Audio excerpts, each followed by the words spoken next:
saímos de um corpo, mas não saímos da vida. O corpo morre e nós continuamos. Vamos levar, às vezes, saudades, é natural, né? Mas então, mais uma vez, aqueles que agora sim nos assistem ao vivo, o nosso bom dia e muito obrigado mais pela presença, pelo compartilhamento. É o que nós fazemos no nosso café. Nós chamamos hoje vários amigos, eles estão chegando, inclusive os nossos animaizinhos, os nossos cachorros, estão sentindo, né, que eles já estão vindo, então estão até latindo. Alguns já chegaram no portão, outros, sejam bem-vindos, pode entrar, entrem. Então, sejam bem-vindos todos vocês que aí se encontram, e nós estamos faltando 10 segundos, bom dia para todos, para a gente começar. Bom dia. Olha, vamos fazer uma contagem regressiva aqui, ó. 10, 9, 8, 7, 6, 5, 4, 3, 2, 1. Bom dia. Bom dia para todos. Para quem trouxe os amigos que ainda não nos conhecem, eu sou Leila Rocha de Oliveira. Roberto Antônio de Oliveira. Isso, nós fazemos parte do Centro de Estudos Espíritas Allan Kardec, aqui na cidade de Olambra, interior de São Paulo, Brasil, Cidade das Flores. Então, convidamos a todos para tomar esse cafezinho agora do meio da manhã conosco. O que você tem a nos dizer hoje, Roberto? Bem, eu estou de verde. O verde simboliza a esperança, o renascimento, né? E a Leila está de vinho, né? Nos recorda aos vinhateiros, né? Aqueles que se dedicam ao lavrar da terra. E a época de Jesus foram muito citados em diversos momentos. Mas a data é chamada efeméride, a grande efeméride, quando nós, num determinado dia do ano, recordamos aqueles que aqui deixaram-nos lições, experiências, avançamos na cultura em razão da presença deles. Então, uma efeméride inigualável para nós espíritas. É a data do desencarne de alguém que você sabe, Leila, hoje? Não, hoje? Acho que... Então, hoje é dia 31 de março de 2020. Eu lembro, sim, uma personagem muito importante da história, que foi o Hippolyte Léon Denisard Rivail. Era um francês. Pedagogo. É verdade. Foi discípulo de Pestalozzi. Alguém mais me dá outra dica? Não precisa mais, né, gente? Nós estamos falando do nosso querido Allan Kardec, que teria na pia batismal, assim, recebido o nome de Hippolyte Léon Denisard Rivail. Nós não vamos falar sobre o desencarne, vamos tentar recordar alguns dados de sua vida, né, da sua biografia. Em primeiro lugar, é muito marcante que os seus pais optaram, no processo educacional do menino Hippolyte, de entregá-lo aos cuidados de um pedagogo emérito, que era o... Pestalozzi, né? Encher Pestalozzi, né? O nome é um pouco complicado para falar, né? Na cidade suíça de mesmo nome, né? Em Verdun. Verdun, no castelo. Ai, que delícia, né? Estudar num castelo. Deve ter sido momentos maravilhosos do menino Hippolyte, ali naquele castelo. E naquela época, as pessoas que tinham condições enviavam seus filhos para estudarem naqueles internatos. As crianças passavam o ano ali e iam para casa nas férias. Então, as pessoas de Posses e a família do Hippolyte eles tinham condições, eram família de magistrados, professores, então ele vai. Também até teve um motivo deles terem encaminhado ele para a Suíça. Lembra, Roberto, por que encaminham ele para a Suíça, afastam ele da França? Recordo-me vagamente, Leila. Entretanto, consta que teria sido por razões políticas, né? O pai do Hippolyte, ele era engajado politicamente e não vamos nos esquecer que se vivia a época sobre a sujeição imposta pelo Império que então se tinha estabelecido em França através de Napoleão Bonaparte. Exatamente. Mas como nada é por acaso, porque tudo está dentro de uma programação divina, quando ele vai estudar na Suíça, em Verdun, na Suíça, e com um grande educador, que era o Pestalozzi, tudo estava dentro de uma programação divina. Você não acha, Roberto? É correto.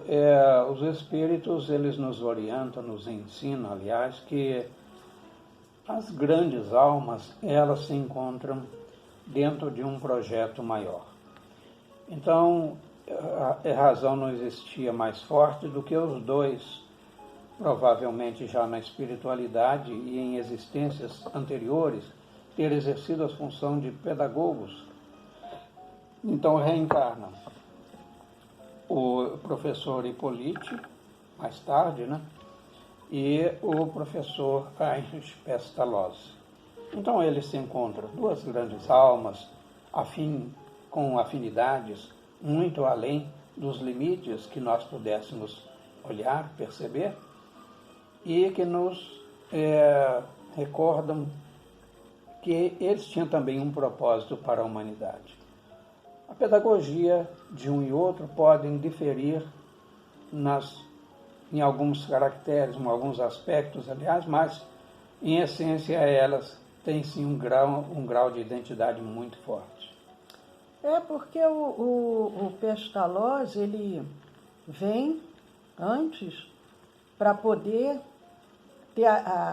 acolher o Hippolyte ali naquele castelo, e ele era um educador à frente do seu tempo. Até hoje, Pestalozzi ainda é um educador à frente do nosso tempo, porque num tempo, e é muito interessante, hoje em dia, passados-se quase 200 anos da vinda de tanto do Pestalozzi quanto de Kardec, ainda mais de 100 países do mundo têm castigos físicos nas escolas para as crianças. É aceitável, e graças a Deus nesse ponto o nosso Brasil já evoluiu muito, mas é aceitável em vários países do mundo na atualidade, inclusive nos Estados Unidos. Eu pesquisei sobre isso, e o que eu constatei? Que se o pai, porque as leis lá são diferentes, são por estados, então se o pai não quiser, ele no início do ano ele diz, olha, não quero que meu filho sofra nenhum tipo de constrangimento físico. E Pestalozzi, naquela época, na época da palmatória, eu e Roberto, que já somos bem mais jovens do que essa época, ainda foi a época de cascudo, beliscão, ficar ajoelhado, levar reguada. Graças a Deus eu nunca levei, porque eu sempre fui obediente, quietinha. Ou meio medrosa, né? Medrosa. Na verdade, desculpe estar fazendo uma parte, é porque, veja bem, nós vivemos em diferentes momentos e processos e épocas da nossa sociedade, métodos muitas vezes intimidativos. Vamos dar um exemplo. De onde vem a chamada sabatina? Porque, de ordinário, as pessoas, os alunos, né, estudam de segunda a sexta. E assim é nos educandários públicos, né, e particulares, mas não é de hoje. Só que a sabatina ocorria no sábado, era o momento de aferição de conhecimentos, do aprendizado. Então, o aluno que tiver, ou que saísse melhor na sabatina, ele ficava livre da palmatória. Entretanto, aquele outro seu coleguinha, às vezes é aquele que compartilhava o lanche, imaginemos a cena, né? Então, na hora do recreio, esse que sai-se melhor na sabatina, ele às vezes tem um farnel, né, uma merenda bem fraquinha, e o outro fala assim, olha, como é isso, minha avó fez, meu pai, minha mãe, enfim, é muito gostoso. Então esse amiguinho dele sai-se mal na sabatina, e era então uma praxe dizer o seguinte, aquele que sai melhor fica com a palmatória, e o outro que não saiu-se bem, e olha só que dificuldade, né? Então ele até às vezes fala assim, eu não vou mais me sair bem. Mas então ele, tendo saído bem, dava-se-lhe a palmatória, ele aplicava a palmatória no amiguinho que tivesse saído mal. E aí é lógico que ele ia bater muito devagarinho, né? Para não machucar o coleguinha. A professora, entretanto, fala assim, olha, já que você não fez a aplicação direito, você vai recebê-las. Então, ele era punido 2 vezes. Primeiro, porque se dedicava muito ao estudo, que de certa forma não é uma punição, né? Mas aí sim vinha a punição porque ele que ia levar as palmatórias, que o coleguinha deveria ter recebido. É muito complicado, né? A minha mãe está com 94 anos e ela diz que só frequentou 3 meses de escola, porque ela não iria se submeter, se ela errasse, ela sabia que podia acontecer aquilo, se submeter aos castigos corporais. Então ela conversou com meu avô compreendeu as alegações dela e ela disse, não, eu não ia ficar numa escola sendo submetida possivelmente a castigos se eu errasse. Mas Pestalozzi, então, ele foi um educador numa época desses castigos, ele era uma educação totalmente diferente. Ele levava os alunos para a natureza, para observar, para comparar, para tirar suas próprias deduções. E, atualmente, pouquíssimas escolas já conseguem utilizar o método de Pestalozzi. Ainda são métodos muito engessados, onde a criança tem que ficar sentadinha, comportada. E Allan Kardec, na época ainda, né, como Hippolyte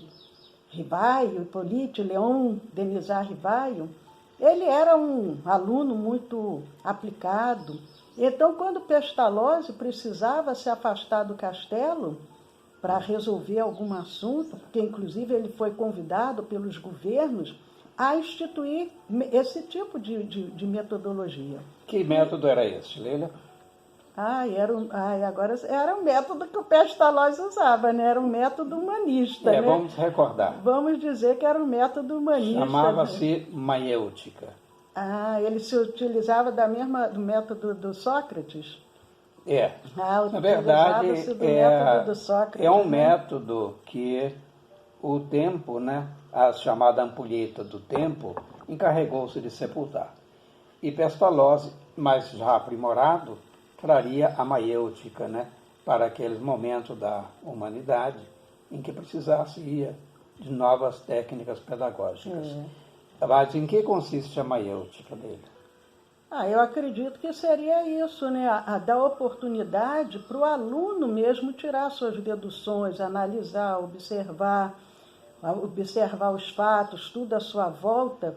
E Kardec, como eu estava dizendo, então, quando Pestalozzi precisava se afastar, ele convidava o Allan Kardec, né, o Hippolyte, para ser o seu substituto no colégio. Então, desde jovenzinho, adolescente, Kardec já tinha também esse dom de poder transmitir, de ser respeitado, porque ele tinha o respeito verdadeiro é aquele através da sua conduta moral.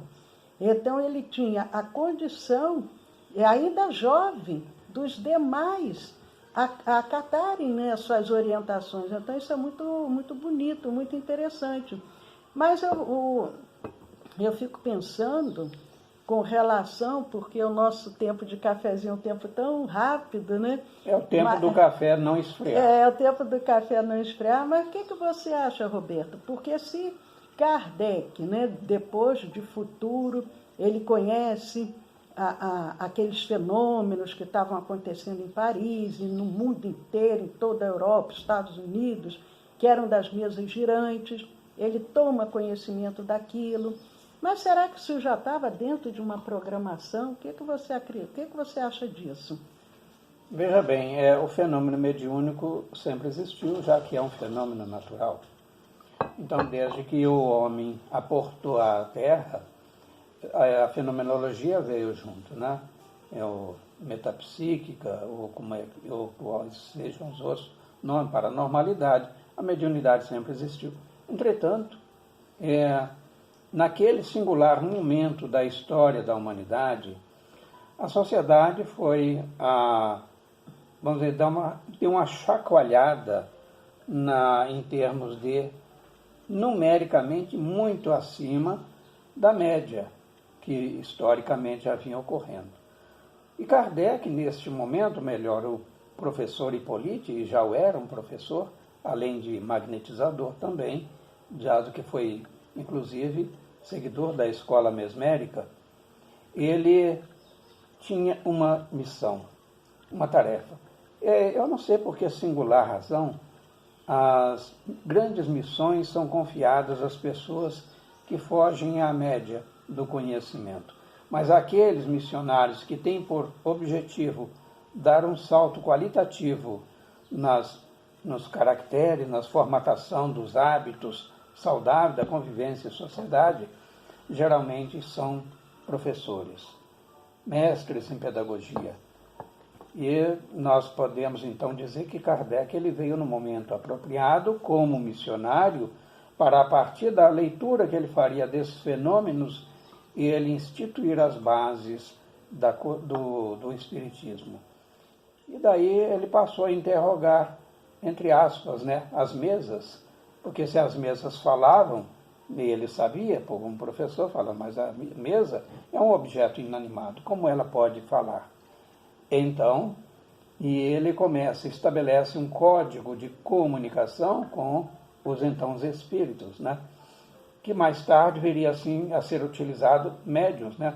Nós tivemos entre os médiuns que serviram a Kardec duas bem famosas, né, Aline? Se lembra? Foram eram duas irmãs. Primeiro Celine. Tinha as irmãs e tinha a senhorita também Jafé. Isso. Que era uma terceira médium também, que colaborou muito com a Celine obra. Jafé. E as duas irmãs agora me deu um branco. Olha, passados dos 30 anos... Na verdade, meninotas, né? Não passem dos 30, porque é um problema sério. Como dizia a Rita Lee, não acredite em ninguém com mais de 30 anos. Mas eu faço um contraponto à Rita Lee. Falo assim, olha, o bom de você ter determinado tempo de idade, fala assim, olha, eu não sei porque essas coisas para mim já tem tanto tempo. Então, nós ficamos assim. Então, vamos voltando ao momento de Kardec. Então, teve médiums também, adredemente, ou seja, previamente já orientadas e assistidas pelos benfeitores que trariam, através de Allan Kardec, ou Hippolyte, né? Mais tarde Allan Kardec, as bases do Espiritismo, os chamados fundamentos, né? E esses fundamentos se lastreiam em alguns livros, né, Leila? Quais são? Se lembra? Você diz a obra da codificação? Sim. Então, fora os 5 livros que a gente chama, né, que seriam as obras básicas. Eu me refiro a esses. Ou as obras da codificação, temos também, Kardec deixou mais de 30 livros escritos que precisam ser... É interessante, né? Que nós os estudemos para poder realmente entender o Espiritismo. Mas, como estamos faltando só 10 segundinhos para terminar o nosso tempo, é o Livro dos Espíritos, o Livro dos Médiuns, o Evangelho segundo o Espiritismo, o Céu e o Inferno e a Gênese. Esse seria a base, né? A base da nossa doutrina. Mas Lembrando também que no livro A Caminho da Luz, Emmanuel diz que 100 anos antes, no mundo espiritual, já estava havendo todo esse planejamento, tanto da vinda de Napoleão, como da vinda também de Allan Kardec, do Hippolyte, que depois se torna Kardec. Mas, como o nosso tempo já está se esgotando, nós vamos encerrando o nosso café da manhã com muita alegria no nosso coração. Um beijo grande para cada um que está nos acompanhando, tomando esse cafezinho junto conosco, alguns um chazinho, um suco, comendo uma fruta. E aproveitamos para convidar hoje, terça-feira, para o nosso estudo do Evangelho, às 19h30, o nosso estudo do Evangelho, pelo Facebook, pelo Instagram. Estamos gravando para o YouTube. Quem ainda não se inscreveu no nosso canal do YouTube, se inscrevam. Quem ainda não se inscreveu no nosso canal do Telegram, SEAC Olambra, se inscreva. No YouTube é o Centro de Estudos Espíritas Allan Kardec, se inscrevam. Prestem atenção, porque tem mais de um Centro de Estudos Espíritas Allan Kardec. Graças a Deus. Tem que ver o nosso videozinho lá e você... esse aqui é o de Olambra, vou me inscrever nisso. Para que essa luz possa se expandir. Então, um beijo grande no coração de todos vocês. Hoje, 19h30, estudo do Evangelho. E quem desejar, à distância, nós faremos às 20h30, de 20h30 às 21h30, à distância, a nossa reunião de irradiação. Ela não vai ser colocada aqui ao vivo. Então, quem desejar, pode enviar os seus nomes com os pedidos, mantenham-se conectados, coloquem suas garrafas de água para ser magnetizada, e lembrando que as pessoas que se encontram em tratamento na nossa casa espírita, o tratamento agora está sendo realizado à distância toda terça-feira, de 20h30 às 21h30.